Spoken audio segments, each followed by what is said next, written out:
యేసు రక్తమే జయం. పరిచర్య. Praise the Lord. ఏప్రిల్ 27వ తేదీ 2024. ఈరోజు దేవుని వాక్యము. యేసు వారి చెప్పిన మాట లక్ష్య పెట్టక భయపడకుము, నమ్మిక మాత్రం ఉంచమని సమాజ మందిరపు అధికారితో చెప్పెను. మార్కు సువార్త 5వ అధ్యాయం 36వ వాక్యము. అవును క్రీస్తునందు ప్రియులారా, ఒక సమాజ మందిరపు అధికారితో యేసు చెప్పిన మాటయే ఈ మాటలు. యాయీరు అను సమాజ మందిరపు అధికారి తన చిన్న కుమార్తె చావనయున్నదని తనని బాగు చేసి బ్రతికించమని యేసుక్రీస్తును కోరెను.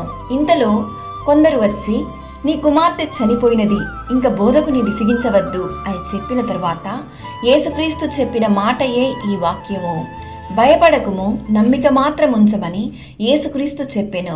నిజమే ప్రియులారా, ఈ మాట సమాజ మందిరపు అధికారిని, మరణ వార్త చెప్పిన వారిని, చుట్టూ ఉన్న వారిని ఈ మాట ఎంతో ఆశ్చర్యపరిచెను. చనిపోయిన కుమార్తెను యేసుక్రీస్తు ఎలా బ్రతికించగలడు అని. నమ్మకం, విశ్వాసం ప్రతి క్రైస్తవునికి వెన్నెముక వంటిది. దేవునిపై అపారమైన నమ్మకం పెట్టగలిగితే గొప్ప కార్యములను ఆయన మన జీవితంలో చేయగలడు. ఈ నమ్మకమే అబ్రహామును విశ్వాసులకు తండ్రిగా మార్చెను. ఈ నమ్మకమే చనిపోయిన వారిని సైతం లేపెను.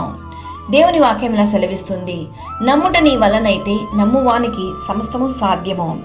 ఈరోజు ఈ వాక్యం వింటున్న ప్రియ సహోదరి సహోదరులారా, నీవు దేనిని బట్టి భయపడకు, యేసయ్యపై నమ్మకం మాత్రం ఉంచుము. ఆయన నీ కార్యములను జయముగా మార్చెను. సకల ఘనత, మహిమ, ప్రభావములు యేసయ్యకు మాత్రమే కలుగును గాక. ఆమేన్. God bless you.